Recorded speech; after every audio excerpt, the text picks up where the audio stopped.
tonight's conversation. Okay, èèyàn wa tí ẹ̀ ń gbọ́ wa lórí ìkànnì wa kí wá pẹ́ káàárọ̀. Ẹ̀yin tí ẹ bá dẹ̀ ṣe wà lọ́sàn-án, a kí yín pé ẹ káàsán. Gẹ́gẹ́ bí ẹ ti ṣe mọ̀ wá, àti dé bí a ṣe ń dé. Mo kí wa pé a very good morning and welcome to another episode of Koikimedia. It's coming up to exactly 20 minutes past 3, where we are bringing you the conversation. Mo kí wa pé àtúkàárọ̀, kí ọba Elédùmarè kí ó wà pẹ̀lú wa. Fáwọn tí àìtí sùn, àbáwá tá ti sùn tí a tún wá dìde pé a ní nǹkan tí a fẹ́ ṣe. Torí tó bá gbéyàn dìde báyìí, it's either you are preparing for the week and there's a lot happening around us all the time. So depending on where you are. So mo kí wa pé ẹ káàárọ̀. Mo kí wa ṣàlá kò gbọdọ̀ kú. Ẹ̀yin náà tí sùn. Ẹ̀yin náà bí èèyàn bí Koikimedia ni. Gbogbo àjọ ń ṣàìsùn náà ni ní gbogbo ìgbà. Ọba Elédùmarè á gbàdúrà wa. Èmi náà ṣẹ̀ta jí ni. Mo bá dẹ̀ ti jí báyìí, a máa wo ohun tó ń lọ ní àgbáyé. Ká tó máa bára wa sọ ohun tó kan àwa náà gẹ́gẹ́ bí ẹni tó ń gbé nílùú òyìnbó. So mo kí wa lẹ́ẹ̀kan sí. I wish us another beautiful week ahead. So as we know on this platform all the time, iṣẹ́ tó kàn wá náà ni iṣẹ́ media. Ká máa fi bí nǹkan ṣe ń lọ ní around the globe. So inú studio wa náà la ṣe wà ní ìdájí. Mo kí wa lẹ́ẹ̀kan sí. We can never be tired because media ò kí ń wà tired. And the media always have a lot to say all the time. That is the beauty of the job. Nǹkan pọ̀ tí a máa ń discuss, especially when you look at what is going on around you. So you know that there is a lot happening all the time. So good morning once again for those of us that are woken up. Mo kí wa dáadáa pé ẹ káàárọ̀. Ọlọ́run Ọba Elédùmarè á túbọ̀ gbàdúrà wa. Kò dé fi wá sílẹ̀. Èyí tí olúkálùkù wa dẹ̀ ń béèrè fún lọ́tùn lósì. Ọlọ́run á jẹ́ kí ó tó wa lọ́wọ́. Bí a ti ṣe wá ń béèrè fún kan, ká máa rántí èyí tó ń lọ nílé lọ́tùn lósì. Because quite a lot is happening back for our people back home. Àwọn tó ń lọ lórí Al Jazeera. Ẹ bá wo Al Jazeera studio nísìnyí, ẹ rí pé wọ́n kì í sùn. Wọ́n ní oríṣiríṣi staff tó ń ṣe different job láti máa fi produce the news or láti máa fi ṣe follow up some of the news that is happening as well. So mo kí wa lẹ́ẹ̀kan sí pé good morning. Àtúkàbọ̀ sí orí ìkànnì náà. Lẹ́yìn náà tí bá wá ń darapọ̀ mọ́ wa, ẹ bá máa pín ètò náà. So that ká lè jọ máa enjoy it. Tí a bá wo àkọlé tí a gbé jáde láàárọ̀ yìí, a rí pé àkọlé yẹn ó ní ọ̀rọ̀ tó pọ̀ nínú. Ó ní ọ̀rọ̀ tó pọ̀ nínú. So if we look at the topic, Happy New Week, which is very, very important. Àti wà another new week. And I believe April is coming to an end. Tàbá máa fi mú ọ̀sẹ̀ yìí jálẹ̀, a máa sọ pé April náà ti Iranian Parliament National ẹni máa kó pàdé ní máa pa òun lọ́rọ̀ Amẹ́ríkà àti Iran. Amẹ́ríkà náà wọ́n nígbà. Iran náà takú bí fan àwọn ẹ̀tìmọ̀ àwọn ẹ̀yà kejì yẹn. Torí tó bá ra nǹkan lọ́wọ́ àwọn yẹn fake ni. Wọ́n ti fi fake, wọ́n ti fi balẹ̀ ayé jẹ́. Àfikọ́ lọ́n kó ṣàánú àwọn ọmọ Yorùbá. So mo kí wa lẹ́ẹ̀kan sí pé káàárọ̀. Once again, a very good morning. Peru, ìlú ń bẹ lágbàáyé. Peruvian protest presidential election. Ara ń tàn sọ náà nìyẹn.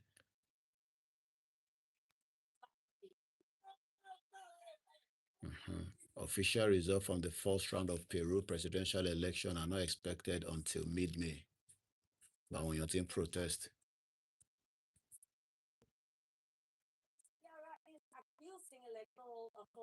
In Peru presidential election was extended due to delays in delivery of election materials. Okay. So, ó ṣì wà lára tèmi náà ṣì fi sọ láàárọ̀ yìí.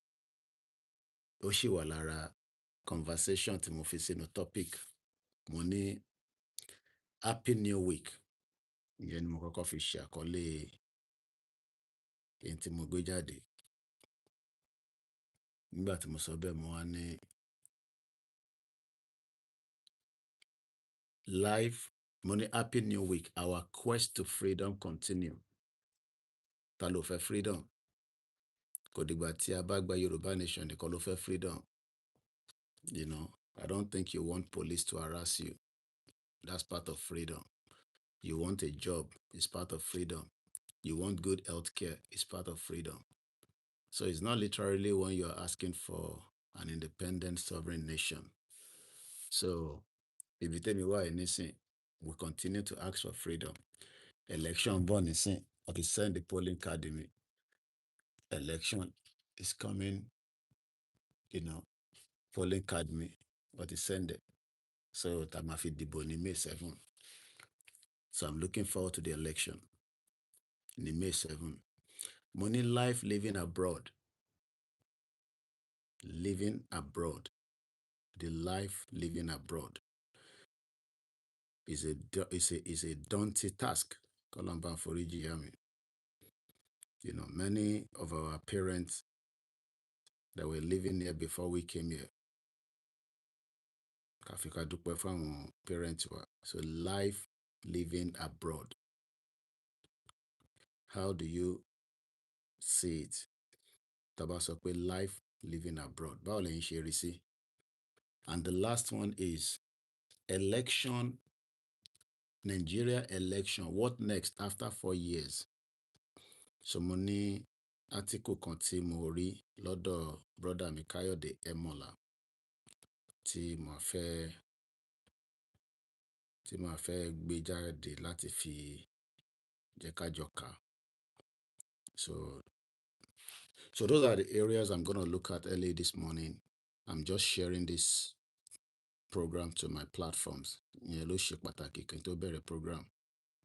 So that àwọn tí wọ́n sí nínú life tó dẹ̀ wà lórí WhatsApp group wa. Mo ti ní ẹni tó bá sí lórí WhatsApp group mi.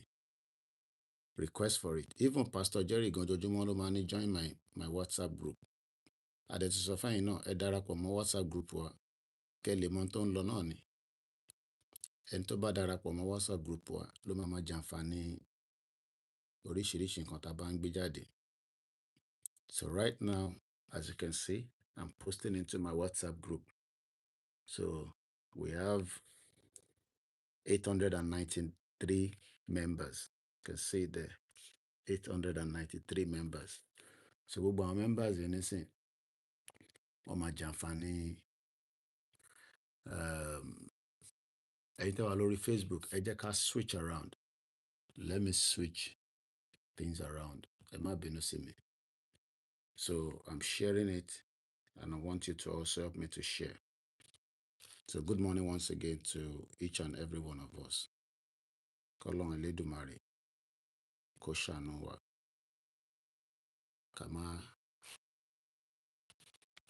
So please share the program on my behalf.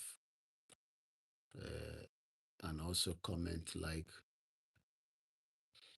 Ṣé tẹ́ wà lórí Facebook, I must switch around. Mo ní láti lo iPad yẹn fún another channel. And until all my channels are set up, I'm not starting the program officially, so that I don't want anybody to miss anything. Aago mẹ́ta bọ́ ti lù ní London. But London is not a country, it's a city. Torí tá bá ń gbọ́ London, city ni tó wà lábẹ́ England, ká tó wá máa sọ pé United Kingdom. So dàbí kíyàn máa sọ pé Lagos State. Lagos kò kí ń ṣe state, city ní Lagos State. Ẹlòmíì ò dẹ̀ mọ difference between the continent. Tó bá ń gbọ́ Africa, Africa ò kí ń ṣe country, continent ní Africa. Tí ẹ̀yà Yorùbá gbọ́dọ̀ jẹ́ gbòógì nínú ẹ̀. But as usual, àwọn òyìnbó ti kó wa lómi ọbẹ̀. So problem tí ibi tá bára wa nìyẹn. So kọ́lọ́run kó ṣàánú wa. So ìyẹn lọ bẹ́ẹ̀. So ká end eléyìí, ká lè gbé eléyìí wọlé. So mo kí gbogbo ẹ̀yin yẹn wa. Yep, done. So kí n wá switch eléyìí around. So màá lè fi eléyìí ṣe Koikimedia live Facebook. Facebook mẹ́ta ni mo ní. So Ṣakiru leléyìí. Ọmọ ọlọ́jọ́ ìbí. Happy birthday. Ẹ jẹ́ n kọ́kọ́ comment kínkí. Àwọn èèyàn Ìgbòho leléyìí. Àwọn ilé fẹ́ràn Ìgbòho bíi happy birthday. Ọmọ April ni. Ó nífẹ̀ẹ́ mi tó pọ̀. Mo láǹfààní àti rí ní the first time after 4 years. Nígbà tí mo wá sílé fún Sẹ̀ńtẹ́ Ìbámẹ́ tí mò ń sọ, brother mi lélẹ̀ Ṣakiru, ọmọ ọlọ́jọ́ ìbí. Tẹ́ bá lọ wo profile picture ẹ rí pé mi ló fi ṣe, èmi àti olóyè. Olóyè nìyẹn. Èmi lélẹ̀ irọ́ bọ̀. Ẹgbẹ́ wo profile picture yẹn. Ó ti fi ṣe, ó nífẹ̀ẹ́ olóyè tó pọ̀ jù. So picture mi àti ẹ̀ lélẹ̀, òun ló fi ṣe profile ẹ̀. So I met him in July last year. Nígbà tí a lọ sọ́dọ̀ bàbá wa Kábíyèsí Aláàfin. Kábíyèsí o, Kẹ́mi Ọláògùn, ẹ bá wa kí olórí. It was a privilege to be part of the team tí wọ́n select pé ó máa tẹ̀lé olóyè dé ọ̀dọ̀ Kábíyèsí. Kódà ó wà lára reason tí àwọn alájà Queen Sister Elaine Káyọ̀dé Mọ̀lá tí wọ́n ra ticket ní last year fún mi pé kí n wálé kí ó tó di pàlájà ṣaláìsí. So this award was given to me from the diaspora. Ta ló tẹ̀ fún mi láwọ́dé? Like it. Freedom. So I'm down here at show, right? So it's a beautiful one. So this is one of my lovely award. Wanda Coffin award, at least. Eléyìí, mo ti sọ fún yín rí many times. 2017, the Nigerian community in the UK lọ fún mi lélẹ̀. So it's part of living in the diaspora. So I got this one in 2017 here in the UK. So the purpose of the award is my contribution to creative performing services. Yes, creating performing services. So before some of you that are just new, tẹkọ̀ bá yàn pàdé, tẹ́ ẹ̀ mọ̀ tíyàn ti ń ṣe bọ̀ tẹ́lẹ̀, kọ̀sọ́ olúkálukú ló ní ìtàn tiẹ̀ tó fẹ́ sọ. Ká tó mọ Olóyè Ìgbòho, kẹ́ tó mọ Yorùbá Nation, àwọn tó wà nínú Nigerian community, they've known me and they know me very well because I was participating within the Nigerian community for many years.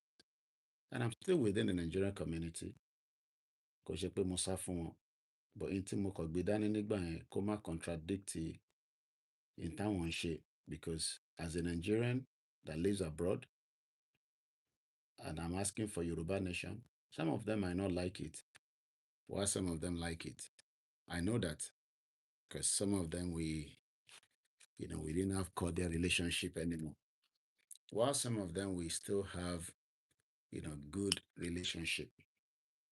So we're giving thanks that even after many years today, I am still, part of the Nigerian community because according to the British, living here means you're a Nigerian. Britain doesn't know, or let me put it this way: since Yoruba Nation is not yet a country, so the British government only recognize a Nigerian, or some of you that have, naturalized and become a British citizen. So yes, you can, continue to campaign for the right to self-determination.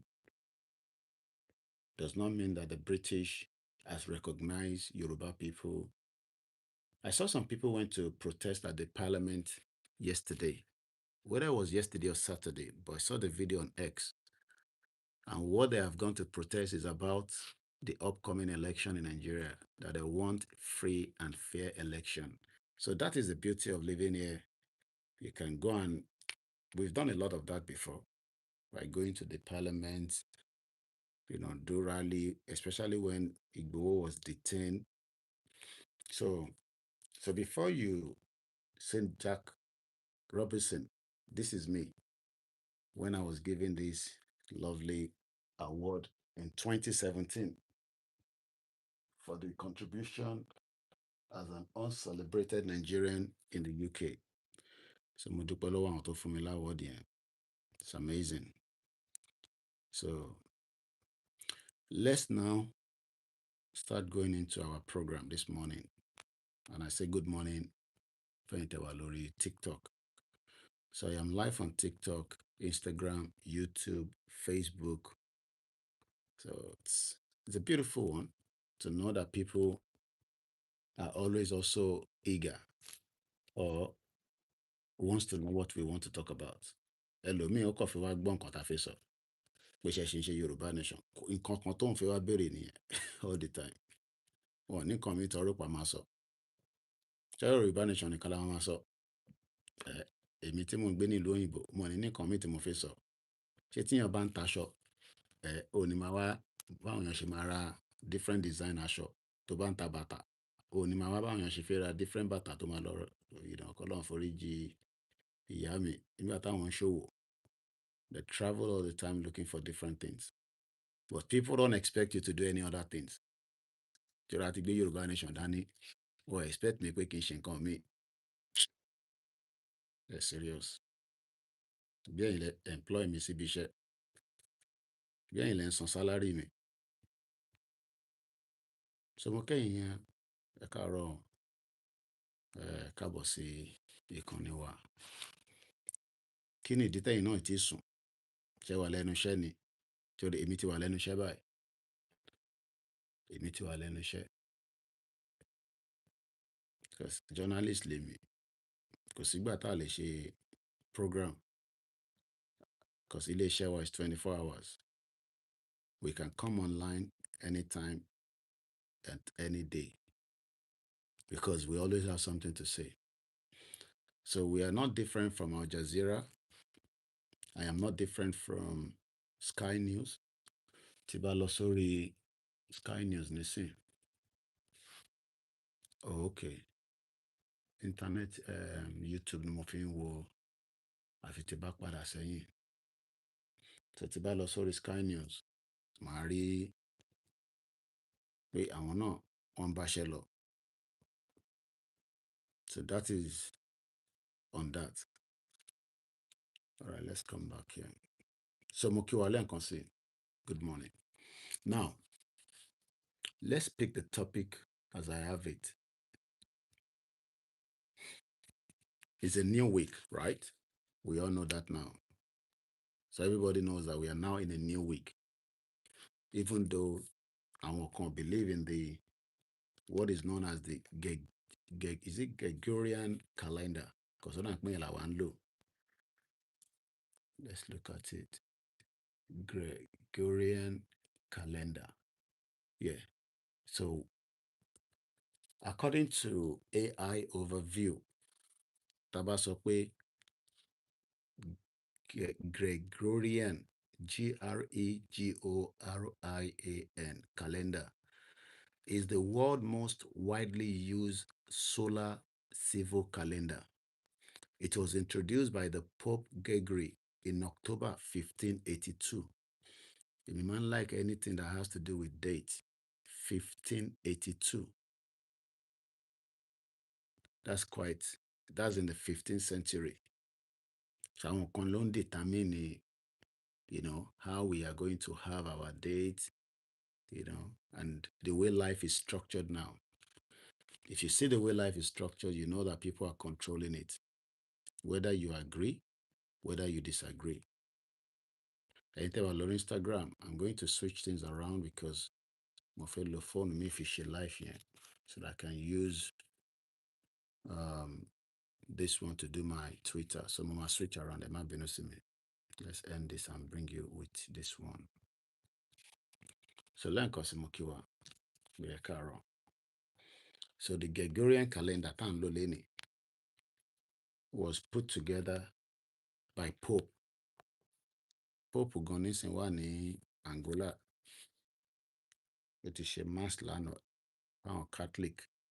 So the Pope is currently in Angola. So good morning once again, and welcome to Koikimedia Live. So Mokiwa Lenkosi. So the Gregorian calendar, it features a 365.2425 day a year with improved leap year rules, adding a day every 4 years, unless divided by 100 but not 400, making it highly accurate for maintaining consistent seasonal alignment. But Kondo believe in that Gregorian calendar. I think Ethiopian is not using such. I'll check now. I'm very sure that Ethiopia will know Gregorian calendar. So ibiti wa mode náà ló mọ̀dé yẹn. Ibiti wa mọ̀dé òun ló mọ̀. So ìyẹn ni a ṣe máa ń wá ìmọ̀. Tó bá jẹ́ prophet, wòlíì, àfà, babaláwo, student, kò ń ṣe student, ìyálọ́jà, o gbọ́dọ̀ máa continue láti wá ìmọ̀. Wà máa wá ìmọ̀ ní all the time. So that you can be good in what you do. So the purpose, it was designed to fix Julian calendar's error, which saw the vernal equinox drifting too far from March 21, creating problems with calculating Easter. According to what we know, the Gregorian calendar was adopted in 1582, just like the fraudulent amalgamation was put together in 1940. Amalgamation. You just have to keep explaining to our people. I think I should go back and use my Skype láti fi gbọ́, because ìyẹn ló máa fún mi ní access láti wo ohun tó ń lọ lórí channels. So let me, so it brings me back to, TVC lélẹ́yìí nísìn. So àwọn náà wà live. They're running a program right now. Allo Chambers. And Oloshielu. So this TVC behind me. And with the videos we saw Honorable Billy Osawuru. Ẹ wo ìlú tó lépo. Ẹ wo báwọn èèyàn ṣe ń jìyà. Crude oil. get this food oil and just get it without Ọ̀rọ̀ crude oil lọ́sàn yẹn. I need crude oil. Yeah, and everybody is living as if we don't have crude oil. This is what this guy is talking about. other countries. But coming into things. So that is TVC. So let's go to Arise, see what they are talking about. So this is another program, News Night. Jam really, I think I've watched this yesterday. It's just a repeated. So this is what they're discussing. Speaker of the Joint Admission and Matriculation Board. 1.8 million results have been released. So we are bringing more students into the market, but they don't have a job. 1.8 million released. So by the time those ones get to university, so they'll be doing younger, looking fresh, buying Boscona clothes. But when they finish university or polytechnic, they don't have a job. And they want to create a job, there's no enabling environment. That is Iluta Barawani. So all these now, you look at the millions of Nigerians that are going into the job market, but there's no job for them. But think about over Mokokon. So let's look at channels and see what they're talking about. Channels. So they're just repeating or probably focus. So this one are discussing probably what they talked about yesterday. Focus on political leadership reform. To lead, that explains it. I mean, it had always been there. Yeah. And it had the kind of background that the president had. It came from banking and all of that. If you look at Dr. Hamzat, it sounded to me.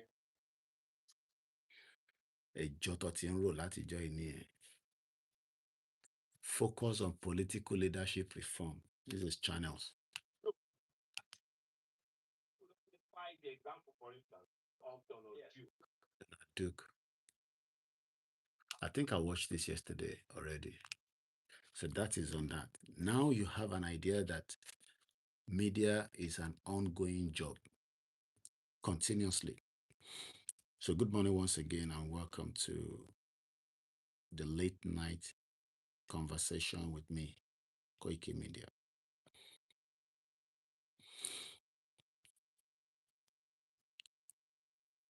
My phone keeps saying my internet storage is full. Too many videos. Sometimes we don't want to delete those videos. I think I can remove some. So I've given you the background of the Gregorian calendar. I think Ethiopia is not using that. Let's look at what Ethiopia is using. Ethiopia, not Ethiopia Airline. Ethiopia calendar. The Ethiopian calendar is a solar calendar with 13 months. I want 12 months. I want 12 months. So Ethiopia is using 13-month calendar as against the 12-month calendar. That is why the world is a beautiful place that you continue to ask questions.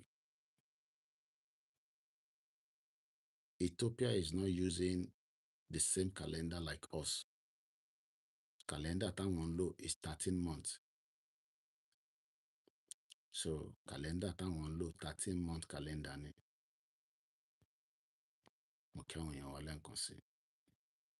Pé káàbọ̀ sórí iléeṣẹ́ wa. Bí ẹ ṣe ń darapọ̀ mọ́ wa. Mo kí yín pé káàárọ̀ fẹ́yìn tí a jọ wà lórí ètò. So the Ethiopian calendar is a solar calendar with 13 months. 12 months of 30 days each, and 13 months of 5 or 6 days. It is 7 to 8 years behind the Gregorian calendar due to the alternative calculation of the amalgamation of Jesus. The new year begins on September. So Ethiopia doesn't have any January Happy New Year. Excuse me. I can coffee ni àbí tea. So Ethiopia doesn't have that. So the key aspect of the Ethiopian calendar, the key aspect. So the key aspect òun náà ni pé àwọn ò lo the Gregorian calendar táwa ń lò. So that's the beauty of the world that we are living today. Okay. Now I'll leave this phone because I can use it for my, access láti wọnú Twitter. So that's on that. Now let's go back to the topic. Moki Babami Waris Jinodu. Bẹ́ẹ̀ni, all indigenous have their lunar calendar. Báwa náà ṣe jẹ́ ọmọ Yorùbá, ẹ ṣé gan ni dádì, ẹ ṣé gan ni ẹ̀gbọ́n wa, mo kí gbogbo yín yan wa. Àwa Yorùbá náà a ní kàlẹ́ndà tiwa. Torí bí ọba Elédùmarè ṣe dá wa, ló yẹ ká máa lo structure yẹn. But we are not going through that. We are literally going against it. We are going against it.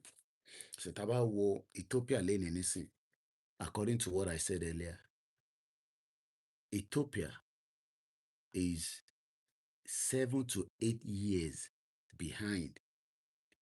So ẹ jẹ́ ká lọ wò, what year ní Ethiopia wà lẹ́sìn? What year is Ethiopia in? Ọdún wo làwọn wà? According to what we know,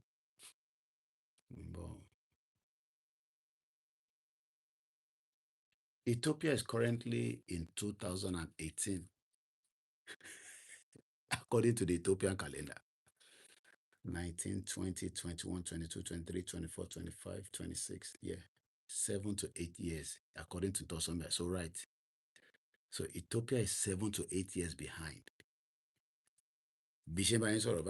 Ethiopia is currently in 2018. I wonder how. Báwo ló ṣe ṣẹlẹ̀? Because we follow Gregorian calendar táwọn òyìnbó ń lò. Tí Pope kan dá sílẹ̀ ní 15 kí ni mo pè lẹ́ǹkan. The Gregorian calendar was put together by Pope Gregory ní October 1582 láti correct the Julian calendar.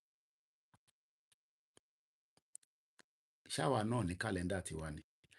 Báwo làwọn bàbá ńlá wa lọ ṣe mọ̀ pé oṣù báyìí lọ́jọ́ báyìí wọ́n máa tí bá gbójú sókè nísìn a máa wo stars. Àwọn òyìnbó kọ́ ló máa kọ́kọ́ sọ fún wa bí ìràwọ̀ ṣe rí lókè. Ṣáwọn òyìnbó ló sọ fún wa bí àwọn bàbá ńlá wa ṣe ń lo ilé ayé. Ilé ayé tí gbogbo wa wà lénìí nísìn táwọn bàbá ńlá wa ti lò for thousands of years. Òyìnbó ló ṣẹ̀ máa sọ fún wa pé nǹkan báyìí, nǹkan báyìí, nǹkan báyìí. So wọ́n ti gbé wa ní gógó for many years. And what we are doing now every day is to continue to highlight these issues. Àwa tá jẹ́ ìran aládé, ẹ wo bí tá wà lénìí. Ẹ wo bí ìyà ṣe ń jẹ wá. Ṣẹ́ni tó tẹ̀ jẹun. Èmi nísìn mo jẹun sùn. Kí n tó lọ sùn lánàá nígbà tá a parí program. Mo jẹ rice, omi ọbẹ̀, ẹran ẹyọ kan náà ni, ẹyin, mo dẹ̀ mu juice lé lórí, mo dẹ̀ mu omi lé lórí, mo wá lọ sùn. Mo ti sùn láti ó rà pé aago 10 ni mo ti sùn. Ṣùgbọ́n tí mo jí bí an hour ago, kò bí dẹ̀ ṣe sùn yẹn tí mo ti jí yẹn, ohun ò ní kún mi mú. Ní ó dà, ká tún jọ bára wa sọ̀rọ̀ díẹ̀. But I want to be in my relaxation like this. I don't want to be in the main studio. Ìyẹn mo ṣe wá jókòó sórí couch so that kí n lè feel relaxed. Because couch yàtọ̀ sí chair tá fi ń ṣe program yẹn. Chair yẹn náà gbogbo ìbàdí nǹkan kan. kò easy kéèyàn jókòó 2 hours but àbí báyìí nísìn mo lè relax tó bá wù mí mo lè na ẹsẹ̀ mi báyìí cause comfort zone mi ni mo wà. Báwo ni àwọn grandparent yín àti grandparent wa báwo ni wọ́n ṣe ń wo ọjọ́? Ta ló mọ bó ṣe ń wo ọjọ́ nílẹ̀ Yorùbá? Ta ló mọ bó ṣe ń wo ọjọ́? According to how the Gregorian calendar came into, it was adopted in 1582 by Italy, Spain, France, and part of Europe. Tó bá bíyàn níjọ́ ẹ má bínú. Tó bá bíyàn níjọ́ Monday, orúkọ wo ló máa ń pè nìyẹn nílẹ̀ Yorùbá? Mo kí gbogbo ẹ̀yin tẹ́ wà lórí TikTok. Tó bá bíyàn níjọ́ Tuesday, orúkọ wo ni wọ́n máa ń pè nílẹ̀ Yorùbá? Tó bá bíyàn níjọ́ Wednesday, orúkọ wo ló ń pè? Tó bá bíyàn níjọ́ Thursday, orúkọ wo ló ń pè? Tó bá bíyàn ní ìjọ́ Friday, báwo ló ṣe ń address orúkọ? Kí ló dé tá a ṣe ń sọ pé ilé la fi ń sọmọ lórúkọ? Tó bá bíyàn níjọ́ Saturday, tó bá bíyàn níjọ́ Sunday, tó bá bíyàn ní January, kí ni wọ́n ṣe ń bí èèyàn nínú ilé kan tó máa ní ẹ pè ní Ọláyọmí? Kí ló dé tó ṣe ń bíyàn tó pè ní Jùmọ̀kẹ́? Kí ló dé tó ṣe ń bíyàn? Kò ń ṣe orúkọ Islamic tí tolúkálukú wa ń jẹ́ o, Arab name nìyẹn o. Torí èmi náà ní Islamic name tèmi. Orúkọ Àràbó nìyẹn, kò ní kankan ṣe pẹ̀lú orúkọ Yorùbá. Nísìn la ṣe mọ̀. Irú àwa kan nísìn a ti ń adopt orúkọ ilé wa, orúkọ ìran wa. Èèyàn míì pé kó má jẹ́ Nasiru, kó má jẹ́ Kabiru, kó má jẹ́ Mukaila. Arab name nìyẹn, ìyẹn ń ṣe orúkọ Yorùbá. Ara gbogbo problem tó ti ṣẹlẹ̀ for many years náà nìyẹn. But instead tó yẹ ká pè wá ní Ifátómi, a sọ pé a fẹ́ Ifátómi. A fẹ́ jẹ́ Musa Kalam. Orúkọ wo ló ń jẹ́ Musa Kalam? Níbo ni ẹ ti jáde? Àdúgbò wo ló ti jáde? Àwọn wo ló ń jẹ́ Musa? Ṣé ìran Yorùbá ló ń jẹ́ Musa? These are all the problems. Bíyàn bá kú nínú ilé kan, tó bá bímọ níbẹ̀, wọ́n mọ orúkọ tó gbọ́dọ̀ sọmọ tó bí yẹn. Wọ́n lè ní bí a grandparent wọn tó kú yẹn ló padà wá. Tó bá bí ìbejì, ilẹ̀ Yorùbá níbi tí wọ́n ti ń bí twins jù ní gbogbo àgbáyé. Mo mọ orúkọ town yẹn. Somewhere in Yoruba land. Wọ́n níbẹ̀ yẹn ibẹ̀ lọ bí ní the whole of the world. Tó bá níbi tó ti ń bí ìbejì ní gbogbo ayé tá wà yìí, ilẹ̀ Yorùbá ni. The concept of modernizing, politicizing, demonize is not to Yoruba. Igbó ọ̀rà ẹ ṣé. Tá bá ń ṣe program báyìí, náà tẹ́ bá ní information yẹn bá wa fi síbẹ̀. Wọ́n ní Igbó ọ̀rà ni ẹ ṣé gan bàbá wa. Ẹ lọ sí Igbó ọ̀rà, ṣé ká type ẹ̀ sórí Google nígbà tó ti fún wa ní ìdí orúkọ yẹn. Igbó ọ̀rà. Ẹ̀yin náà wo orúkọ yẹn bó ṣe sound. Igbó ọ̀rà, Ọ̀yọ́ state ló wà. Ẹ ṣé gan ni bàbá wa tó fún wa ní orúkọ yẹn. Igbó ọ̀rà is a town in Ọ̀yọ́ state, southwestern Nigeria. Ṣé rí in tóyìnbó ṣe? Ẹ ń fojú ayé yìí wò nísìn. A ti ń gbé ká máa lo Nàìjíríà lọ. Ìwà táwọn ta ni. Gbogbo wa tá ń lo Nàìjíríà lénìí nísìn. 100 years from now, àwọn kan á tún máa lo ilẹ̀ Yorùbá lọ. Kò ní sí nǹkan kan tó ń jẹ́ Nàìjíríà. Torí Nàìjíríà máa parẹ́ kúrò lórí ilẹ̀ Yorùbá. Bóhun gbogbo wa ká agree, bóhun wa ká má agree, Nàìjíríà máa parẹ́. Ara ètò yẹn náà làwa ń ṣe lọ báyìí là ń pariwo. Tẹ́yìn bá ti sùn, mo ní mi a máa jí yín. Igbó ọ̀rà is a town in Ọ̀yọ́ state. Wọ́n wá pè ní southwestern Nigeria. Kí ló ń jẹ́ southwestern Nigeria? Igbó ní Nàìjíríà ti jáde nú ẹ̀. It was the fraudulent amalgamation in 1914.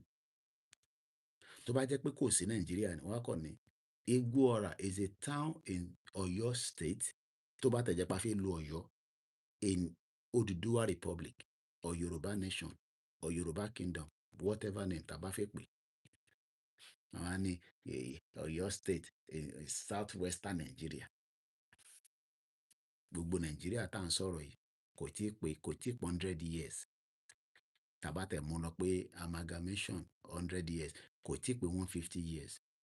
Because when you look at the 1914 amalgamation, tá a bá padà lọ wò, ẹ má bínú, because laptop yẹn mo stream lórí ẹ̀ náà. So 1914 amalgamation of Nigeria.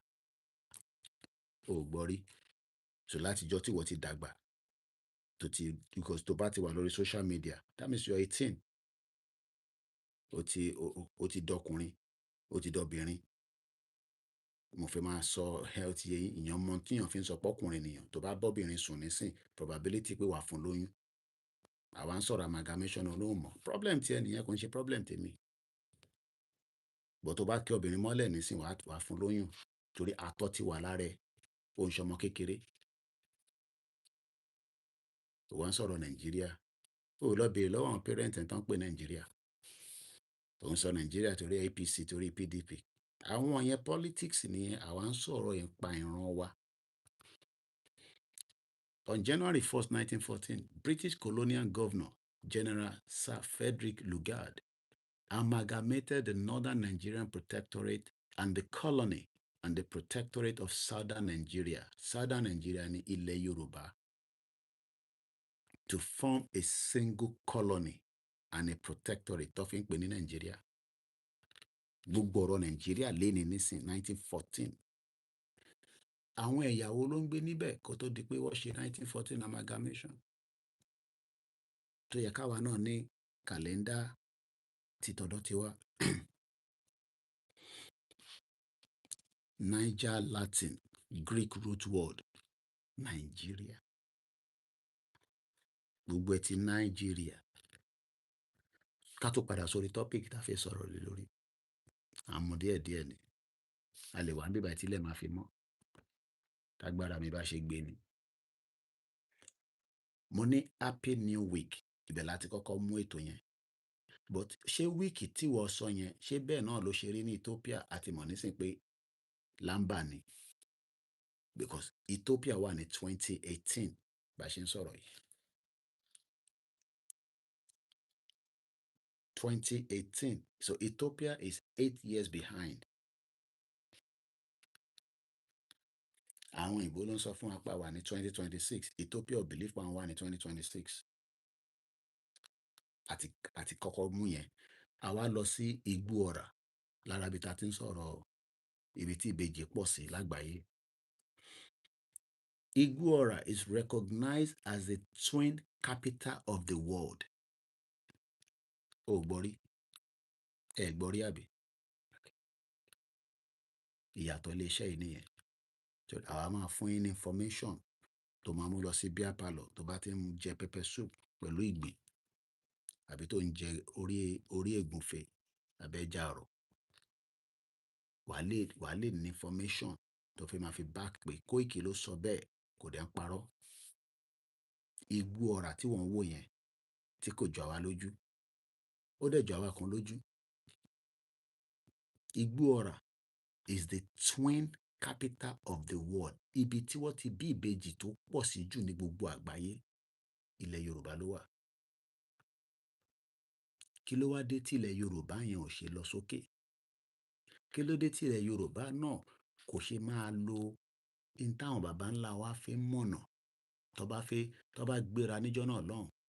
I'm talking about thousands of years ago. Tó fi gbéra láti ìlú kan lọ sí ìlú kan. Báwo ló ṣe mọ̀ pé ọ̀nà báyìí la máa gbà débẹ̀? Ṣé òyìnbó ló sọ fún wọn?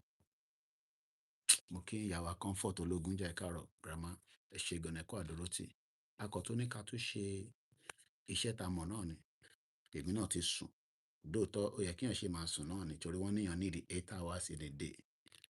Èèyàn bá ti sùn ní ìlú òyìnbó, tó bá rí 8 hours sùn, wàá máa dúpẹ́ ni o, láì lógun oorun. Ti sùn láti 10, 11, 12, 1, 2, 3, 5 hours. Ara program tá a fẹ́ sọ̀rọ̀ lórí life abroad. Ìjà tẹ̀ ń rí 8 hours sùn àwa tá wà nílùú òyìnbó. Ìjẹ́ gbogbo wa ń rí 8 hours sùn. bóyá àwọn kọ̀ọ̀kan. Bẹ́ẹ̀ tó bá rí 8 hours yẹn sùn kó máa dúpẹ́ fọlọ́run. Mo kí bàbá wa Olú SNA lórí TikTok. Ẹ káàárọ̀ sà, good morning. A kú ọ̀sẹ̀ tuntun. Mo kí wa o. Àníṣe lásán. According to Igbuora, is a town in Oyo State, southwestern Nigeria, recognized as the twin capital of the world due to an exceptionally high rate of twins birth, with roughly 50 sets of twins per 1,000 births.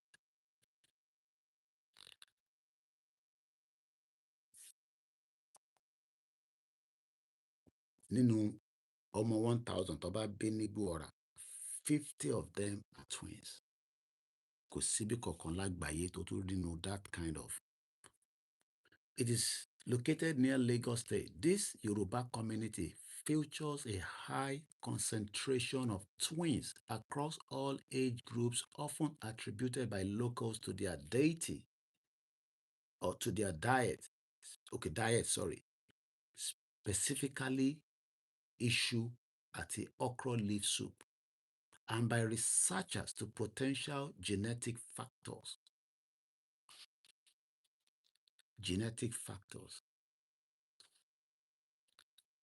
This is the reason why people like us can never stop talking. Amúlùdùn ẹ ṣé gan ni, ẹ káàárọ̀ sà.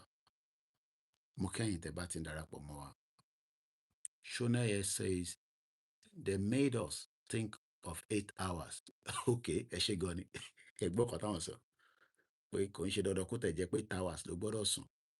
So what the West or the world has given us is we must think in the direction of their own ways.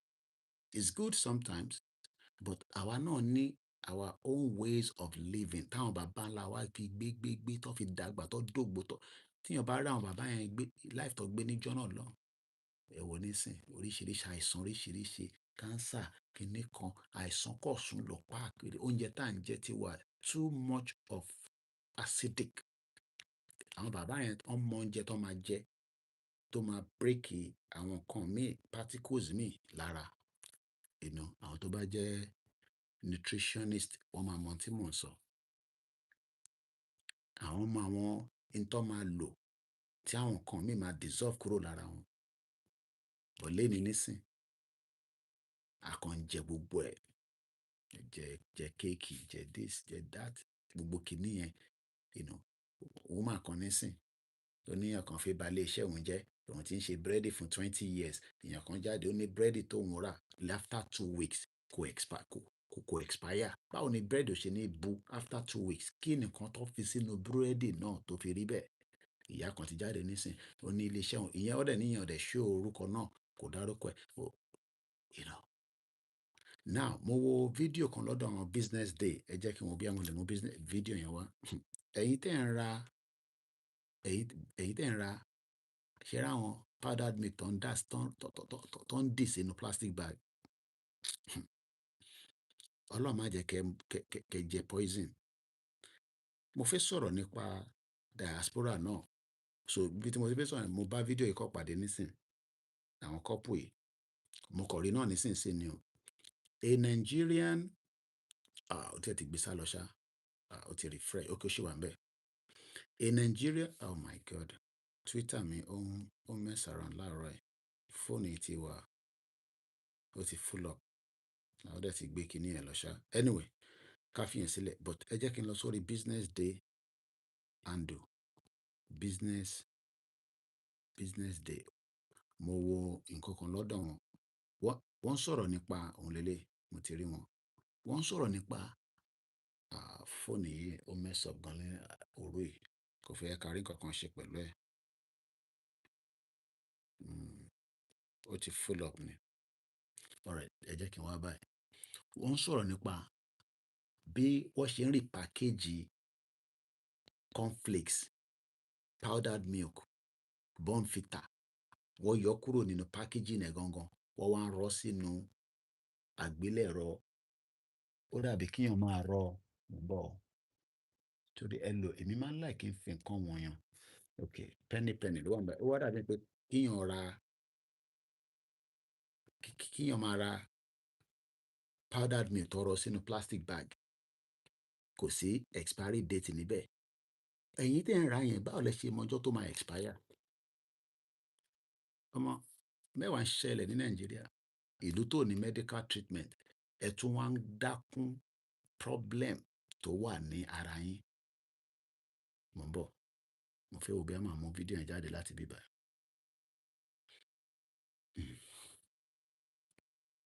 Àwa ò ní yé máa sọ tiwa. And that is the job of the government. Government is meant to tackle people like that. But government gan agbójú kúrò. Business these days ni wọ́n jẹ́. Ibẹ̀ ni mo ti rí report yẹn. Okay, I think àwọn lélẹ̀. Mo kẹ́yìn wa. Mo ń bọ̀. Mo wò bí a kì í gbé the second laptop mi súnmọ́ bíbá yẹn. But ẹ jẹ́ ká gbọ́ láti bíbá. Ẹ̀yin tẹ́ wà lórí kò bá tẹ̀ dákẹ́ rí ni.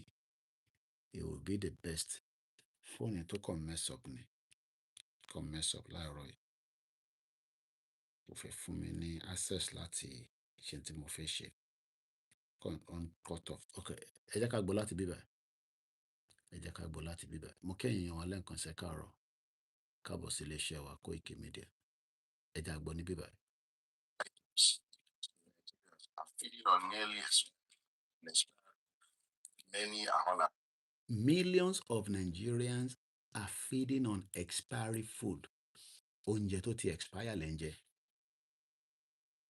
Millions of Nigeria. Ewé legbò, bẹ́ẹ̀ ni egbò lewé. But wá sọ fún wa pé ká má lo egbò, ká má lo ewé o.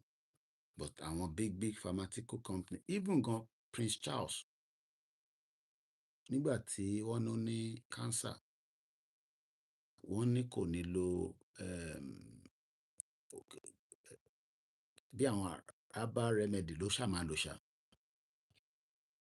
Tẹ́ bá lọ sórí Business Day NG lórí X, mo kí bàbá mi Salami Wálé, ẹ káàárọ̀ sà. Ẹni good evening, ó ṣeé ṣe ibi tẹ́yìn wà ní good evening. Àárọ̀ làwa wà ní ìdájí 4:15. Mo kí gbogbo ẹ̀yin tẹ́ wà lẹ́nu iṣẹ́. Ẹ̀yin ìyá wa tí ẹ ti wà lẹ́nu iṣẹ́ tẹ́ ń ṣe night shift. 12 hours lórí hospital floor. Kò easy. Àwọn tó wà nílé náà ẹ wà hard working náà.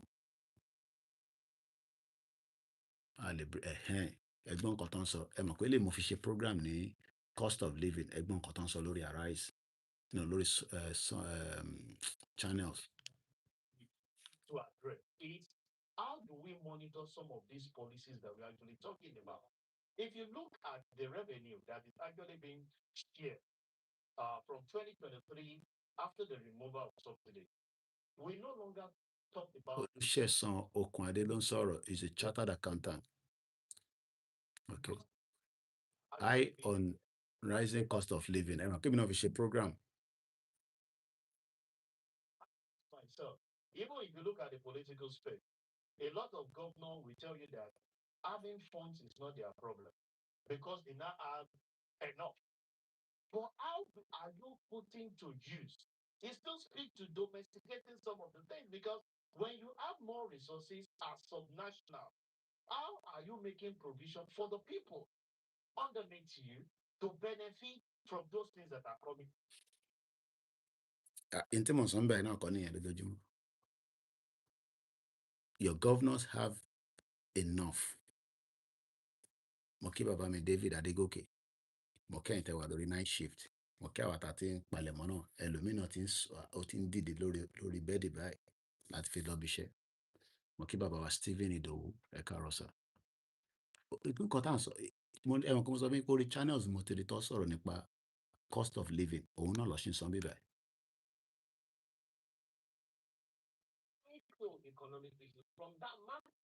Do you see that happening? Did you see a situation where maybe the governments are saying, okay, this is also do this so that I think Who can fix? I see the gap because if that gap is not there, the people should complain less with the revenue that is actually coming to the state government. And I'll speak to it. The revenue being generated by the state government from tax allocation or the IGR, are they having direct impact on the citizen? We prioritizing the basic things that are needed.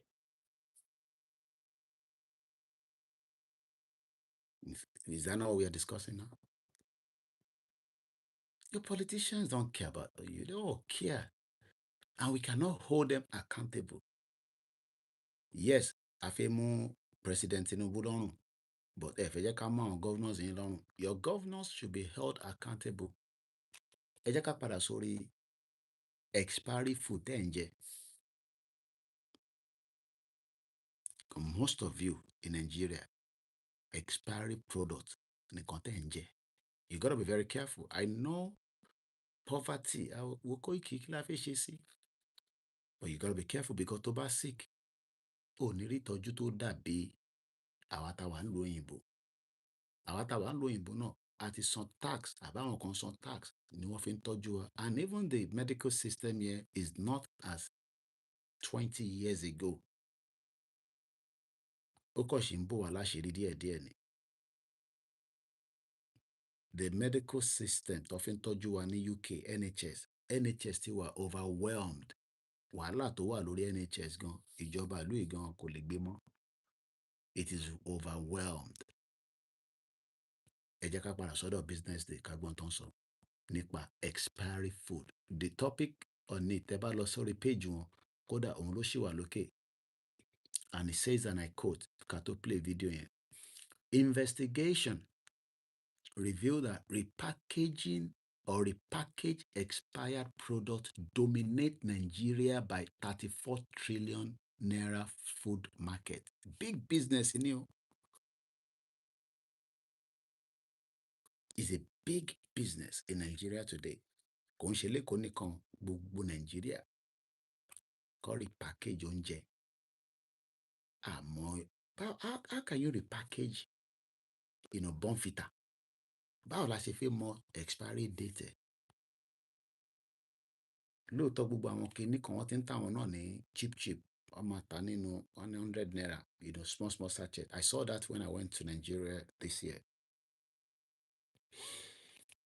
Food items meant to be sold in a seal pack are now being scooped from bucket and sack in many Lagos markets.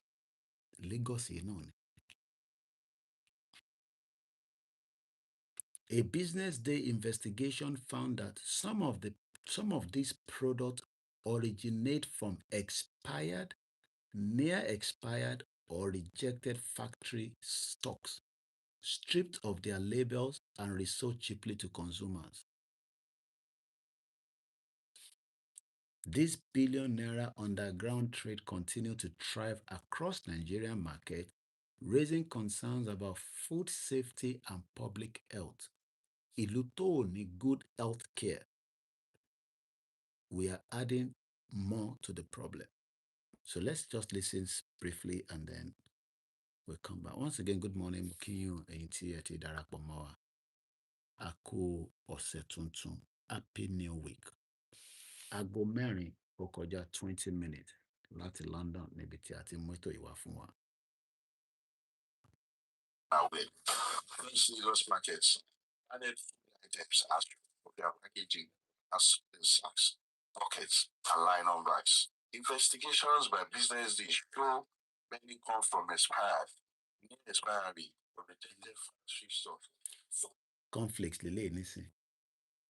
Ó dàbí kí n wọnú store ní bíbáyìí. Mo wá fẹ́ ra cornflakes. Ó wá dì sínú nylon bag, plastic bag. Kò wá sí date lára ẹ̀. So that is on that. Ẹ jẹ́ ká padà sọ́dọ̀ igbó ọ̀rá tá à ń sọ̀rọ̀ lélẹ̀ nǹkan. Gẹ́gẹ́ bí nǹkan tí a gbọ́, igbó ọ̀rá is a town and the headquarters of Ibarapa Central ní Oyo State, southwest of Nigeria, 80 kilometers, 50 miles north of Lagos. Wọ́n níbẹ̀ ní gbogbo àgbáyé títí dàárọ̀ yìí tó ti ń bíbejì. Kọ́lọ́mbà wà pẹ̀lú gbogbo àwọn tó wà ní ibẹ̀. Àkí àwọn kábíyèsí àtàwọn ọba. Now, ká padà torí time. How many year tó bá máa fi di 4:30 so that kémi náà kọ́ lè relax kí n lè wo nǹkan míì. End program yẹn àti ṣe 1 hour. Now, mo fẹ́ wá sọ̀rọ̀ nípa, a ti sọ̀rọ̀ nípa Happy New Week. Quest to freedom. Quest to freedom kò dìgbà tí a bá dá dúró bí independent country la fi ń sọ pé a fẹ́ freedom. Ara freedom ló ń sọ̀rọ̀ lórí channels yìí, cost of living. Ara freedom náà ni pé kémi náà fi nǹkan kí n fi sọ fún yín pé báyìí ló ṣe rí. Bàbá mi Wàrísì ní this Nigeria is a Latin word was before coined by Lord Lugard àti Flora Shaw. Ọ̀bí tó bá di 5 bí a kì í push it di 5 o'clock. I'll see how it goes. Life living abroad. Ìgbé ayé táwa ń gbé ní abroad ó yàtọ̀ sí tẹ́yìn ń gbé ní Nàìjíríà. There is two different world. Because if you're living abroad, there are many responsibility. Mo ń sọ lánàá ká tó parí program. Mo ní Ọlọ́run má jẹ́ kíyàn wà ní the wrong place at the wrong time. Nígbà tí a parí video, tí a parí live show tàná, mo jókòó síbí báyìí. Mo ṣáà ń, as usual, watching. Kò sí nǹkan méjì táwa ń ṣe náà ká wo news. Àfi bí a ti bá kọ̀ fi wo nǹkan míì tí kò ní ṣe pẹ̀lú news ká dẹ̀. Ní bá rí pé ní London lánàá àwọn kan tó lọ sí club. Bí a torí ọkùnrin ni o, I don't know. Àwọn méjì obìnrin yẹn wọ́n wá jà wá síta. Ìjà yẹn wá di ìjà gboro. Ẹ jẹ́ lọ mú fídíò yẹn wá.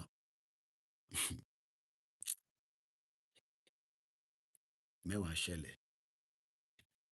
But Sky News. Ẹ jẹ́ n padà sórí Sky News because. So what eventually happened? Some of you, I think I reposted the video on my timeline, but màlọ́mú jáde nísìn. It's too graphics because eventually woman kan fi mọ́tò ó fi ṣe jàmbá.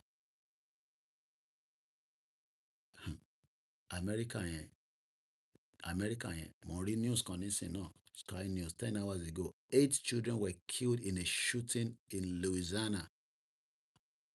Hey, nǹkan ṣẹlẹ̀ lágbàáyé. 8 children were killed in a shooting in Louisiana, according to police, 10 hours ago. 8 children have been killed in a mass shooting in Louisiana, police say. Local police say they were killed in a domestic disturbance. The gunman was shot dead after a car chase with a police officer. Ṣé rí pé family àwọn yẹn nísìn wíìkì yìí ò ń ṣe wíìkì tó máa dá fún wọn. Níbi tí ẹ̀yin náà ti ń sọ pé ìyà ń jẹ wá, ebi ń pa wá. Family kan go through pain nísìn. Mo ṣe ń rí news yẹn ni o. Ẹja gbọ́ tí Sky News ṣe sọ. Èmi ṣe ń rí nísìn ni. Coming out of the United States, we're hearing that 8 children between the ages of 1 and 14 have been killed after a mass shooting in Louisiana. Authorities have described the shooting as a domestic disturbance, and some of the children. Domestic disturbance. Ẹ ṣé gan bàbá wa Clef Wolex. Ọmọ 1 years old to 14 years old. Lánàá, àná 19th of April. Àwọn ọmọ yẹn America ló wà, American citizen, American passport. But wèrè kan kọ̀ gbé ìbọn àfi pa ó pa wọ́n dànù. Ti gbàgbé bá wọn wá sáyé. Ṣé rí pé life abroad. Àwọn tó ní skoin, àwọn tó ní mental problem lágbàáyé abroad ló wà. Kò ń ṣe pé kò sí Nàìjíríà o. Tó bá ń gbọ́ àwọn tó ní skoin, tó ní mental problem, tó yẹ pé many things has gone wrong in their lives. Can you imagine? 8 children. Irú kí nìyàn fẹ́ sọ fún àwọn fámílì àwọn yẹn? Ṣẹ̀rí nísìnyí pé n tó ń ṣẹ̀yìn Nàìjíríà ó yàtọ̀ sí n tó ń ṣáwá abroad. Ṣé mọ̀ pé eléyìí ò sí lára news tí a kàn fi ẹ ṣe gan ni King Dama kọ wọ́n ní wọ́n nílé tí wà pathetic Koiki. Clef Wolex ní this is horrific. David Adegoke ní this is terrible. Ṣé mọ̀ pé n tó ń ṣàwá Nàìjíríà ni pé politician kówó jẹ but ẹ̀mí wa ṣì wà lóòótọ́ ẹ̀mí wa yẹn gan ti fẹ́ jábọ́ but a ṣì wà láyé. Mẹ́wàá ń ṣẹlẹ̀ láyé Ọlọ́run má jẹ́ ká wà at the wrong place at the wrong time. Ìyẹn mo ṣe máa ń sọ fún yín ẹni tó ń ṣàdúrà Kristẹni fi sílẹ̀, ẹni tó ń pe Ọlọ́run ní bó ṣe mọ̀ pé ẹ fi wọ́n sílẹ̀, ẹ yé jàjẹ́ ẹ̀sìn lórí social media. Àwa tá wà ẹlòmíà ní wà labroad àwọn Christian fi Christian sílẹ̀, Christian kọ́ ni problem ẹ̀. Àwọn psycho pọ̀. Nígbà tí mo dé ìlú yìí ní 1998 ni màmá mi ti sọ fún mi kọ́ lọ́n bá fọ̀run kẹ́ màmá mi pé àwọn oríṣiríṣi èèyàn ló wà nílùú yìí o. Kò ń ṣe gbogbo èèyàn tó ń rìn lójú títì ló normal. Ẹ fi ẹ̀sìn ẹlẹ́sìn sílẹ̀, ẹ yé allow wá sọ pé mo kì í ṣe Muslim àbí kó sọ pé mo kì í ṣe Christian àbí kó wá sọ pé màá fi ṣẹ̀ṣẹ̀ mi sílẹ̀ so kí n lè bá satisfy. Leave religion alone. Let's deal with the main issue. Kí ló dé tí ìyà ń jẹ Yorùbá? Ẹ gbọ́, 8 children were killed. Do you know the meaning of killed? Wọ́n ti pa wọ́n, wọ́n ti lọ. Èmi tẹ̀ ń dúpẹ́ pé ìyá mi dàgbà díẹ̀ 77. Èmi dẹ̀ ni mo sin ìyá mi. Àwọn eléyìí ló ń sin àwọn ọmọ wọn nísìn. There should be freedom of worship. But àwọn Fúlàní ò fi jẹ́ ká ní freedom of worship. La ṣe ń sọ pé a lè wà nù Nàìjíríà pẹ̀lú àwọn psycho because ṣe rí àwọn Mùsùlùmí Fúlàní tó ń pààyàn yẹn wọ́n yàtọ̀ sáwọn tó ń yìnbọn pààyàn l'Amẹ́ríkà báyìí o. Àwọn Fúlàní tó ń pààyàn káàkiri yẹn ní Nàìjíríà tó ń pààyàn yẹn wọ́n yàtọ̀ sí just the same thing tá à ń sọ yìí because wọ́n lè pa ọmọ kékeré wọ́n lè pa àgbàlagbà wọ́n á gba ransom wọ́n á tún pààyàn. Ìjọ la máa wà láàárín gbogbo àwọn jágbajàgba yìí. Bàbá mi Clef Wolex ní this religious madness got to stop in Yoruba land. Yes, you can highlight issues that we are not Arabs, but ìyẹn kọ́ ló yẹ kó jẹ́ but ẹja gbọ́ lè lẹ́ẹ̀kan sí ká tó tẹ̀síwájú. Some breaking news coming out of the United States. We're hearing that 8 children. Do you know what it means that 8 children were killed pẹ̀lú ìbọn ní Amẹ́ríkà ní state kan tó ń pè ní Louisiana? Kò ń ṣe Nàìjíríà lélẹ̀ ti ṣẹlẹ̀ o. That is life abroad. Àní pẹ́ wọ́n ní gbà yín lásìkò kò pọ̀. A lè má dé 5 gan sef but mo fẹ́ lọ mú nǹkan tó ṣẹlẹ̀ ní London táwọn obìnrin méjì tó jáde bíi pé ìkànṣẹ́ wa wọnú mọ́tò ẹ̀ ó ṣe wá fi mọ́tò lọ gbá ìkan náà àwọn obìnrin yẹn ó wá fi mọ́tò gbá obìnrin yẹn tó bá tẹ̀ jẹ́ pé ọmọ tọ́jọ́ ń bára wọn jà ló gbá ni bàbá oníbàbá tó ń rọra ń bá tiẹ̀ lọ bí òun náà lọ ṣe fàájì ni bí ó lọ ṣiṣẹ́ ni ó fẹ́ gbé scooter àbí kankan lọ́nà fẹ́ gbé wọ́n fi mọ́tò náà crush ẹ̀ nìyẹn ìyẹn ti ní life changing situation báyìí. Ìyẹn mo ṣe sọ pé Ọlọ́run má jẹ́ ká wà níbi tí the wrong place at the wrong time. Bàbá mi Clef Wolex ní Chief Sunday Igboho should be supported by the entire Yoruba state to secure the land. Àwọn kan fẹ́ wọ́n ní tí ó ti dé fìlà APC inú bí wọn. Ẹ jẹ́ àkọ́kọ́ gbélé lẹ́ẹ̀kan sí ká tó tẹ̀síwájú. Of 1 and 14 have been killed after a mass shooting in Louisiana. Authorities have described the shooting as a domestic disturbance, and some of the children were related to the suspected shooter who was shot dead by police during a car chase. Officers say they are still gathering details. Ìyá ti gbàgbé pé àwọn aṣáyé ọmọ ọdún kan tó bá ní problem nínú ṣe rí abroad, eh, they are. It is one of the biggest challenges you can think of when it comes to living abroad. It can test you anyhow. Ó wá kò sí ìwọ tó bá ṣe fi lè manage ẹ̀. So ká tẹ̀síwájú. Ibi tí mo fẹ́ lò kàn nìyẹn lálẹ́. Story àwọn tí wọ́n pa tí tó lọ kọlu èèyàn ní Aga Street ní London lánàá, òun ni mo fẹ́ mú jáde. Mo kí gbogbo alẹ́ nǹkan sí. Ọlọ́run ọba Elédùmarè a máa fi ìṣọ́ àtàbò ẹ̀, a máa fi ṣọ́ wa. Òun lélẹ̀, story yẹn lélẹ̀, mo ti rí. Ẹ jẹ́ n kọ́kọ́ pause ẹ̀. So, according to what I watch, I've seen the video. It's very, very terrifying. Ẹ ti bára yín jà, ẹ ti yára yín láṣọ, ẹ ti fara yín. Olúkálùkù dẹ̀ máa lọ. Ó ṣe wá wọnú mọ́tò. Nígbà tó wá wọnú mọ́tò, ó wá gbẹ́sẹ̀ lé pedal, accelerator, ó wá crush èèyàn mọ́ ara ògiri.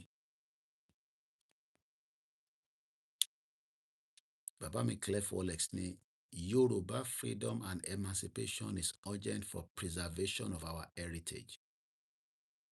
Now, breaking 15 hours ago, a woman has been arrested on suspicion of attempted murder after a car hit pedestrian on Argyle Street in central London. Àná lélẹ̀ ìṣẹ̀lẹ̀ o. Life living abroad. Ìròyìn tó bá fiṣẹ́ lọ nísìn tó ń bọ̀ lóru táwọn yẹn bára wọn jà téèyàn kan tẹ gáàsì, ẹja gbọ́n tó ṣẹlẹ̀. With some breaking news, 3 people have been injured. One man with life-changing injuries. When they say somebody has now got a life-changing, bóyá ó ń fẹsẹ̀ ara rìn tẹ́lẹ̀ látara àwọn wèrè méjì tó ń bára wọn jà, wọ́n ti fi tiẹ̀ kó ba nísìn. Life-changing mean in tó ń ṣe tẹ́lẹ̀ fún rẹ̀, bí ó ń wọṣọ tẹ́lẹ̀ fún rẹ̀ ni, life-changing means that it will never be the same anymore. That is part of the situation that many people are facing. Tá bá ń sọ̀rọ̀ life living abroad. This happened in London yesterday when 2 women were fighting. I don't know the purpose of why they were fighting. Maybe because of a man, maybe they had issues. They fought all the way out. And while they were fighting, one of them got into a car, accelerated the car, crushed 3 pedestrians. Let's listen again as we're almost winding down and we talk about the Nigerian election and then we close the broadcast. Going to start this hour with some breaking news. 3 people have been injured. One man with life-changing injuries, as it happens, after an incident involving a vehicle on Argyle Street in Westminster in London in the early hours of this morning. A 29-year-old woman, the driver of a car, was arrested at the scene on suspicion of attempted murder, GBH, dangerous driving, and drink driving. She's been taken into custody. Esumeta, GBH, attempt murder, drink driving. There's no way she's not going to go down for it. Let's leave that because of my time. The last part of the discussion is Nigeria election. What next after 2027? That's the first election that President Tinubu is going through. What next after 2031? We can speculate, we can discuss, we can analyze. Nobody can give exact what is going to happen. Mokibabami Olawole Stephen. So I'm going to read the article I picked from Kayode Emola. And from that article, we will then close the broadcast this early hours of the morning. And I wish you happy new week. As you go into the new week, may the Lord continue to be with us, protect us, guide us, be with us, and give us everything that we're all trying to get in life. Uh, mo ṣe rí message yìí ni, that's why I always try to go to the other part so that I can see the comment there. Bàbá mi Olújídé Olúgbénga wọ́n ní, who was even the person that amalgamated the southern and the northern protectorate for God's sake? Pé ta ni wèrè tó tẹ amalgamate? Lugard ni. Maybe we should read that part before we read that article. I was talking about the amalgamation earlier. So the key aspect of the amalgamation, the purpose, kí ni ìdí? Torí ọmọ Yorùbá gbọ́dọ̀ máa béèrè pé kí ni ìdí tí wọ́n ṣe kó wa papọ̀ pẹ̀lú àwọn Fúlàní àti Ìgbò àtàwọn ẹ̀yà tó kù. The key aspect of the amalgamation, the purpose of that amalgamation, the merge was preliminary for economic reasons and to create a unified administration over diverse cultural and linguistic groups. Ẹ kó Ìgbò tó mọ Yorùbá, ẹ kó Fúlàní tó mọ Haúsá, ẹ wá jọ gbogbo ẹ̀ papọ̀. Àwa ń pè Nàìjíríà, gbogbo wa ń wá a better election in 2027. Àbí? Ọlọ́run á fún wa ṣe. The actor, Lord Frederick Lugard, spearheaded the consolidation, serving as the first Governor General of the unified entity. Economic strategy. The British sought to subsidize the cost of administrating the poorer northern region by utilizing the richer part of Yoruba land and the south for trade-driven administrative structure. While unified legally, the North and the South continue to be treated as distinct regional administrations, adopting indirect rule to maintain control. Last impact. This forced union of diverse groups, including the Hausa Fulani, Yoruba, and Igbo, created lasting challenges that we are still facing today because some are not going to vote for Peter Obi because he's an Igbo man, while some does not want Tinubu back because not because of anything, it's because he's a Yoruba man. All this, the fight, where everybody they fight, is because Tinubu is a Yoruba man, they don't want him. While some of us don't trust another power going to the north. So how do we manage that country? Obi got nothing to offer. He's only desperate to be called president. So wake up, indigenous people. Elections won't save Nigeria. Clef Wolex. You've had it there. From 1914, whatever they are planning to do is still the same problem we are facing today. So that is on that. So more the question here has been answered. Babami Olujide Tony, who was even the person that amalgamated this fraudulent country called Nigeria. Now, let's go to the article from Kayode Mola, and then I'm going to close. Election is now in full force. Campaign is out there. This week, Lagos will tell us who's going to be their governorship candidate, whether Akinwumi Ambode is coming back, whether the deputy governor to Sanwo-Olu, Amzat will be the one to Malu. Nobody is hearing anything about Sheyi Tinubu becoming the governor for now. Maybe they'll prepare Sheyi Tinubu for the next, dispensation after this. So we don't know whether it's Ambode that is coming. Ambo. Remember, Ambode was kicked out for Sanwo-Olu to come in. Now, there are messages, rumors that Ambode might be coming back. Or there might be Amza, the current deputy governor. So this whole week and whole month is all about perfecting who becomes their governors, perfecting who becomes their, um,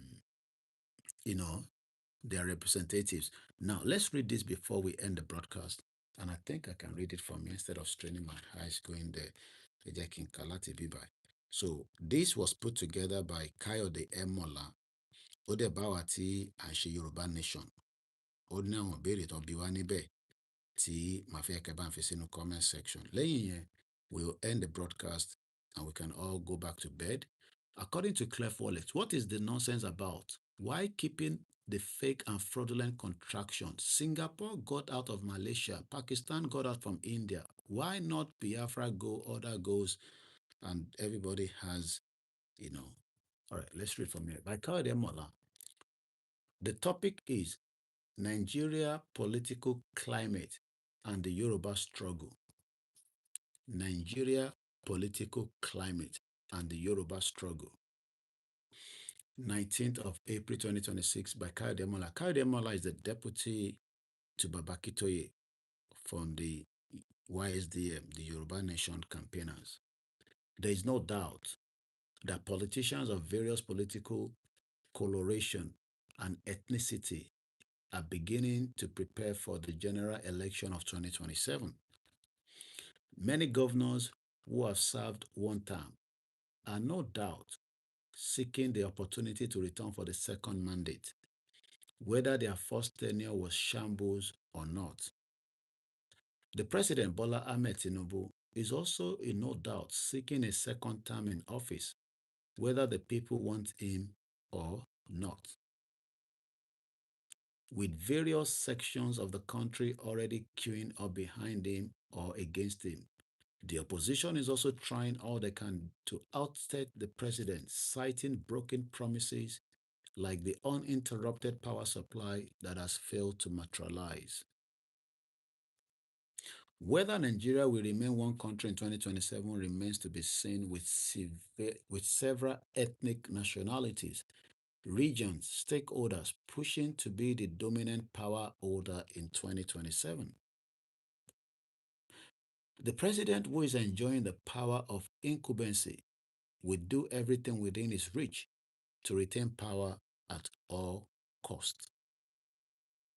Likewise, the opposition, who is trying to oust the president from that lofty seat, will use every trick in the book to push him out of office. Whether their trick will be enough to unseat the Jagaban remains to be seen. The opposition has vowed to undertake their own live transmission of election result for the whole world to see.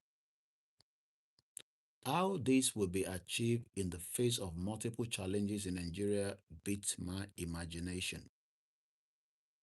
For someone like me, Inyekao Demola, that was involved in what I'm about to read now, I previously worked as an INEC presiding officer in 2011. So he works in the INEC presiding officer, general election. I know that most results that come from polling stations are not what is actually released to the public.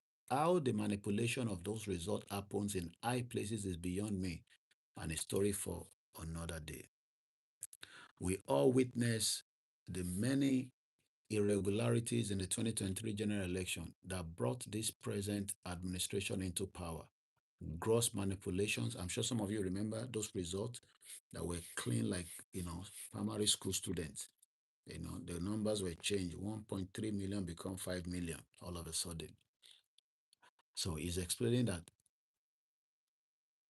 even all this irregularity that happened in 2023 general election that brought this present administration into power, gross manipulations of election results across several polling stations were the order of the day. Yet, that did not stop President Tinubu from winning the presidency, even though he was an outsider. How anyone thinks that they can unseat him as an incumbent remains to be seen. So, bí ẹ ṣe máa yọ Tinubu ní position yẹn is something he says we wait to see. Only time will tell whether the election will make or break Nigeria this time around, as I do not see President Tinubu bowing out after 4 years without a fight. Equally, I do not see the Fulani not enduring another 4 years of Tinubu presidency.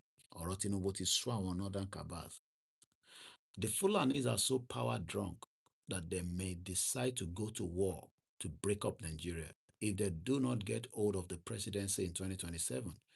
Their coalition party is not holding up presently and doesn't look like a formidable force that can stop President Tinubu from doing another 4 years. This then brings us to our Yoruba nation struggle in the run-up to 2027 general election. Many Yoruba people who were staunch critics of Buhari and the Fulani militias' mercilessly killings of Yoruba people between 2015 and 2023 are now suddenly mute because a Yoruba man is the president of Nigeria today. Should President Tinubu finish his presidency in 2031? If he wins a second term, what will be the fate of Yoruba people assuming another Fulani man become the president of Nigeria in 2031? Question mark. That is the question that many of us are asking. What happened after 2031 if President Tinubu comes back, wins the election? Is he going to break Nigeria back to where the Fulani Cabal does not have enough power to hold on to it? Will it do a regional government? Will it give us a Yoruba nation? All these are questions that have not yet been answered, and we can continue to speculate. Again, should President Tinubu finish his presidency in 2031, if he wins a second term, what will be the fate of the Yoruba people, assuming another Fulani man becomes the president of Nigeria in 2031? Every right thinking Yoruba person must know that with the current chaos in Nigeria, the country may not even exist beyond 2027. The binding glue holding the country together is now so worn out that every facet of the country is bleeding. The terrorists troubling the peace and the tranquility of the country are now so embodying that it will take a miracle to get rid of them. The president is not even shying away from the fact that he is not capable of solving the insecurity and challenges bedeviling the country. Rightly so. If his predecessor, who was once an army general, cannot tackle insecurity, how much more President Tinubu, who has not experienced in any military training, talk less of combat? My fellow Yoruba citizens, we must realize that the time to get out of Nigeria is now, and this is not a time to pander with the political machines going on. We have no business in Nigeria, and there is neither hope nor future in the country that will uplift millions of our people now trapped in abject poverty. Like I said yesterday, I hope we're not in the dark zone already. With the abundant human and mineral resources God has blessed us with, I see no reason why we should continue humiliated ourselves with Nigerian politics that has nothing to offer us or our future generation. Báwo lè ṣe rọ́rọ̀ yẹn sí? Ẹ ṣe ẹ káàárọ̀ lẹ́ẹ̀kan sí bàbá wa Waris Jinadu. The single-handed 1914 amalgamation treaty draft is a 419 with no signatory in an equal ink pen. Who were the 1914 signatory? And that is about it this morning. Thank you so much. I hope we've been able to help you to start your week. Ẹ má fòyà, ẹ má bẹ̀rù. Ẹ jẹ́ ká di òpó ànábì mú, ká dòpò Jésù mú. Àwa tí a dẹ̀ gbà fún nǹkan táwọn baba ńlá wa ń lò, ká dì í mú dáadáa. Ọba tó ní wá kò ní fi wá sílẹ̀. Èmi àbúrò yín náà ni, olólùfẹ́ yín, ẹ̀gbọ́n yín, àbúrò yín tí gbogbo yín mọ̀ sí Koikimedia. Láti iléeṣẹ́ wa náà ni a ti ń gbé ohùn jáde láti bí wákàtí kan àti àbọ̀, because we have used about 88 minutes so far. We're still under 2 hours. Thank you so much on TikTok. Thank you on Instagram. Thank you on YouTube. Thank you on Facebook. And thank you to those of you. Have a beautiful day. Ọlọ́run ní fi oúnjẹ wa sọ́wọ́ àwọn ọ̀tá wa. Gbogbo tó lúkálukú wa ń wá, Ọlọ́run á ṣe fún wa ní rọrùn. Àní ṣì jẹ, àní ṣì mu, àní rìn lọ́jọ́ ebi ń pọ̀nà. Gbogbo àwọn tó ti kú tí a mọ̀, Ọlọ́run á bá wa foríjì wọn. Àwọn tó kú náà tán ní 8 children ní Louisiana, a mọ̀ wọ́n rí o, but ọmọ ẹ̀dá ènìyàn kan ni wọ́n, kọ́ lọ́ bá wa foríjì wọn. Àwọn tó ń kú nílẹ̀ Yorùbá náà, kọ́ lọ́ bá wa foríjì wọn. Kọ́ lọ́ jẹ́ kí gbogbo wa ká jí, kí our awoken sí problem tá à ń face. Gbogbo ẹ̀yin silent listeners mi, ẹ má gbàgbé ràn wá lọ́wọ́, kí a lè máa rí iṣẹ́ tẹ̀síwájú. Ìtọ́lọ́run bá fún yín, ẹ fi ràn wá náà lọ́wọ́ ká lè máa tẹ̀síwájú. Mo kí ìyàwó Bọ́lá, wọ́n ní good morning my brother. Mo kẹ́yìn ti Europe, America, Asia, Africa, Brazil, gbogbo ibi tó lókàlùkù wa bá wà, kọ́lọ́run kó wà pẹ̀lú wa nínú ọ̀sẹ̀ tuntun yìí. A tún máa pàdé nígbà tọ́lọ́run bá ní kí a tún láǹfààní àti jáde. It's just to start the week. Just the summary tá a sọ. Kàlẹ́ndà tá à ń lò, òun ló ń pè ní Gregorian calendar. Àwọn Ethiopia don't believe in it. Ethiopia is 8 years behind. Àwọn wà ní 2018. Kàlẹ́ndà táwọn ń lò, òun ni wọ́n ń pè ní kàlẹ́ndà ti tọ̀dọ̀ tiwọn, tí àwọn ò gbà fún ti Gregorian calendar. A sọ̀rọ̀ nípa igbó ọ̀rà, a sọ̀rọ̀ nípa 1914 amalgamation, a dẹ̀ sọ̀rọ̀ nípa àwọn ìṣẹ̀lẹ̀ tó ń ṣẹlẹ̀ ní ìlú òyìnbó. Kọ́lọ́run má dà wá láàmú, kó fi wá lọ́kàn balẹ̀ bí a ṣe ń fẹ́. Koiki Media, bringing the world closer to your doorstep. Bye for now.